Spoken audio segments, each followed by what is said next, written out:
Horror कहानियां थी। खून की प्यास पार्ट 2। और उसके बाद वो जंगल एक बार फिर से सुमन की चीखों से गूंज उठा। लेकिन आज की रात सुमन की चीखों को सुनने वाला वहां पर कोई भी नहीं था। अगर वहां पर कोई मौजूद था तो बस हरिया, जो कि अब एक भेड़िए में बदल चुका था। सुमन के बालों को पकड़कर घसीटते हुए वो जंगल के बीचों बीच एक जगह पर ले जा रहा था। अगली सुबह गांव में। अरे भाई, पता नहीं क्या बात है, अपने गांव का हरिया किसान और उसकी पत्नी सुमन दोनों गायब हैं। दोनों का कोई अता पता नहीं। अरे कैसी बातें कर रहे हो भाई, ये कब हुआ है? अरे पूरे गांव में खबर फैली पड़ी है। कल रात को दोनों खेत की तरफ जा रहे थे, लेकिन लौटकर आए ही नहीं। तो हो सकता है अपने खेत पर होंगे। पूरा गांव ढूंढ कर आया है भाई। जानते हो क्या मिला वहाँ पर? क्या हुआ भाई, क्या मिला? बताओ हमें, क्या मिला? अरे हरिया की पत्नी सुमन के कपड़े पड़े हुए थे। शरीर का एक एक कपड़ा फटा हुआ झोपड़ी के बाहर पड़ा था, लेकिन दोनों पति पत्नी का कोई पता ठिकाना नहीं था। अरे भाई, लेकिन उसका जो दोस्त है ना रामू किसान, उससे पता करके आते हैं ना। अब तक तो दोनों साथ ही खेत पर जाया करते थे। हाँ, हमें उसके घर जाना चाहिए भाई। चलो वहाँ चलते हैं, चलो। वो सारे लोग रामू के घर पर पहुंचते हैं। रामू अपने घर के बाहर बैठकर हुक्का पी रहा था।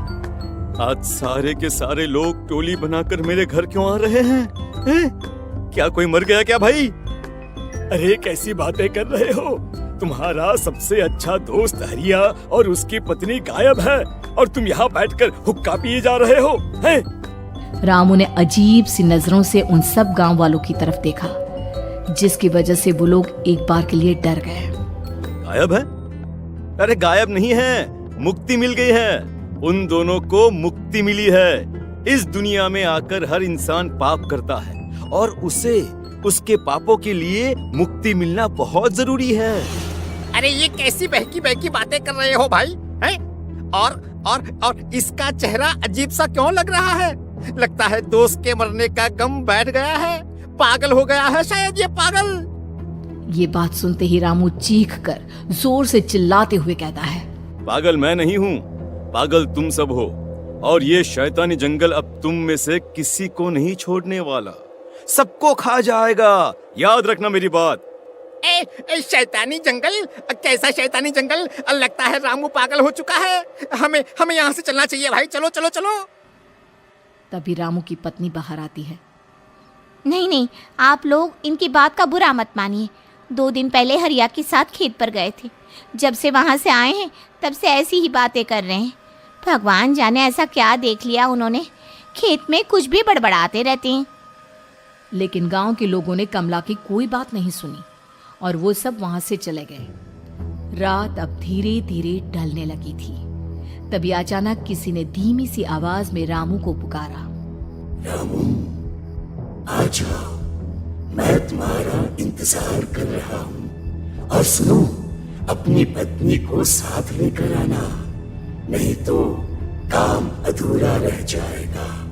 ये आवाज सुनते ही रामू के चेहरे पर शैतानी मुस्कुराहट आ जाती है। वो धीमे कदमों से अपने घर के अंदर आता है। क्या हुआ? तबीयत ठीक है ना अब आपकी? मैं तुझे अपने साथ खेत पर ले जाने आया हूँ, चल। मैं तुम्हारे साथ कहीं नहीं जाने वाली। मुन्ना गहरी नींद में सो रहा है, और उसे अकेला छोड़कर मैं तुम्हारे साथ खेत पर नहीं आ सकती।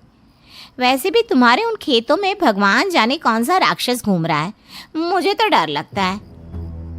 रामू गुस्से में दांत पीसता अपनी झोपड़ी से बाहर आ जाता है, और कमला गहरी नींद में अपने बच्चे के साथ सो जाती है।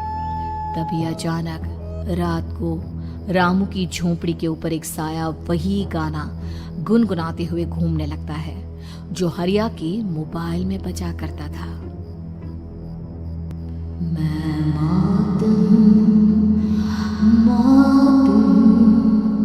मौत जो बसरी है चारों ओर, जो आएगी कहीं से भी निगल जाएगी सबको। मैं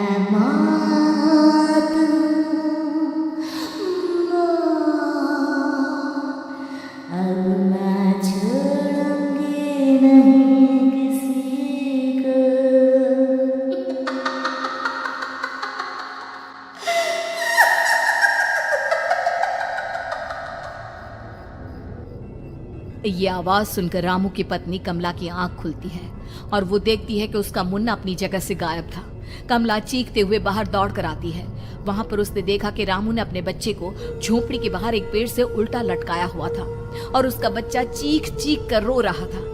वहीं दूसरी तरफ एक साया बच्चे के ठीक नीचे आग जलाकर उसके चारों तरफ हैवानों की तरफ नाच रहा था। छोड़ दो मेरे बच्चे को। अरे क्या कर रहे हो तुम? शर्म नहीं आती तुम्हें अपने ही बच्चे को इस तरह मौत के हवाले करते हुए? अपना बच्चा? किसने कहा ये मेरा बच्चा है? अरे ये तो उस रामू की औलाद है, इस गांव के किसान रामू की, और मेरी दुश्मनी इस गांव के हर इंसान के साथ है। क्या? कैसी बात कर रहे हो तुम? और ये औरत कौन है? ये मेरे बच्चे को खा जाएगी। तभी अचानक से उस साया ने एक बेहद खतरनाक दिखने वाली औरत का रूप ले लिया और उसकी आंखों से आग निकल रही थी। सही पहचाना तूने, मैं तेरे बच्चे को खा जाऊंगी। अगर तू अपनी इस हैवान पति रामू के साथ जंगल नहीं आई तो मैं तेरे बच्चे को खा जाऊंगी। लेकिन क्यों? आखिर क्या चाहती हो तुम मुझसे? मुझे जंगल क्यों ले जाना चाहती हो?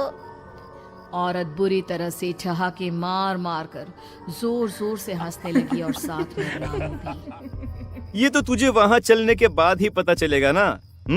अगर तू नहीं आई तो थोड़ी देर में तेरा ये बच्चा आग में जलकर मर जाएगा।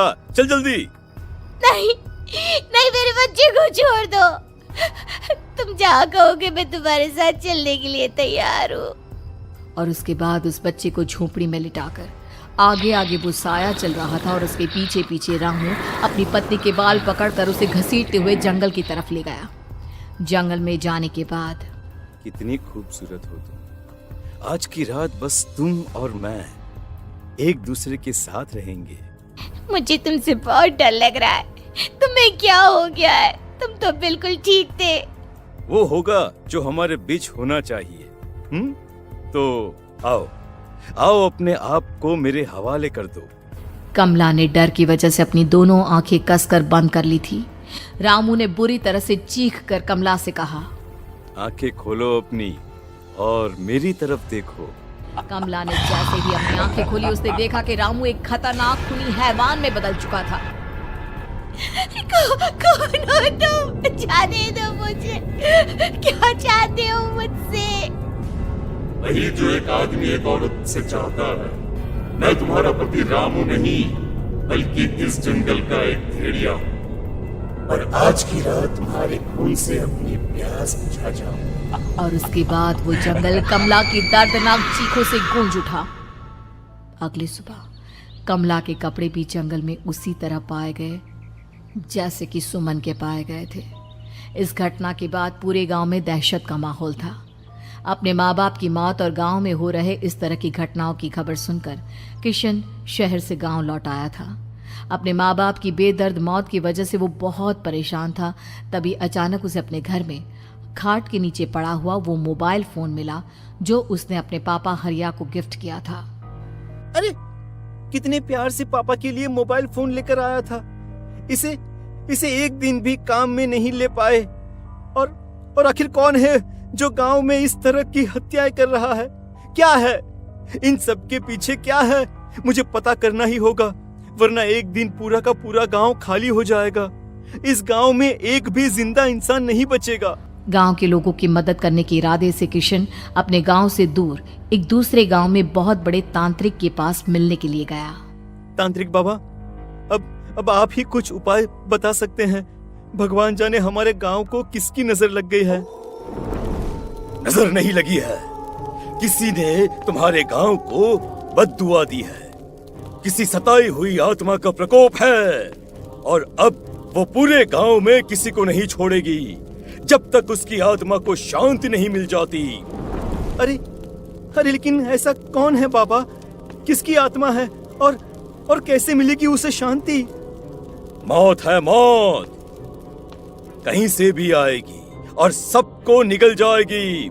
इससे बचने का सिर्फ एक ही उपाय है, लेकिन उस उपाय को करना आसान नहीं होगा। जो भी उस उपाय को करने की कोशिश करेगा उसकी जान जा सकती है। भले ही मेरी जान चली जाए, लेकिन मैं अपने गांव के लोगों की जान बचाने की पूरी कोशिश करूंगा बाबा। तो ठीक है, फिर अगली अमावस की रात जैसा मैं कहता हूँ वैसा ही करना। अमावस की रात तांत्रिक के बताए अनुसार किशन अपने साथ केरोसिन लेकर जंगल की तरफ चल पड़ा। उसके हाथ में देवी के मंदिर का सिंदूर भी था। किशन जंगल के बीचों बीच पहुंचा। ये देखकर उसकी आंखें फटी की फटी रह गई। वहां एक उबलते पानी का तालाब था और कई लोगों की लाश लटक रही थी। किशन के माँ बाप की लाश भी वहीं थी। माँ, बापू, क्या हो गया? ये क्या हो गया? तभी वहां पर एक औरत और आदमी आते हैं। उन्हें देखकर किशन चौंक जाता है।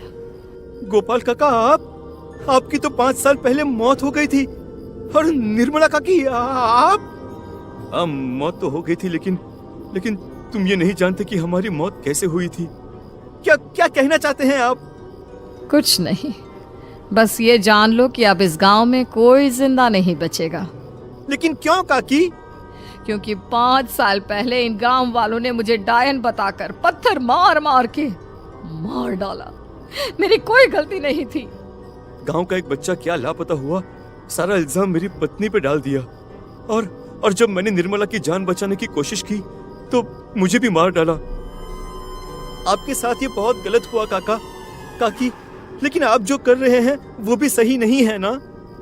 तुम यहाँ से चले जाओ वरना तुम भी नहीं बचोगे। हमारी आत्मा पिछले 5 साल से मुक्ति के लिए भटक रही है। चले जाओ यहाँ से। मौका देखकर किशन सिंदूर उन दोनों के ऊपर डाल देता है। उनका शरीर जलने लगता है और वो भयानक तरीके से चिल्लाने लगते हैं।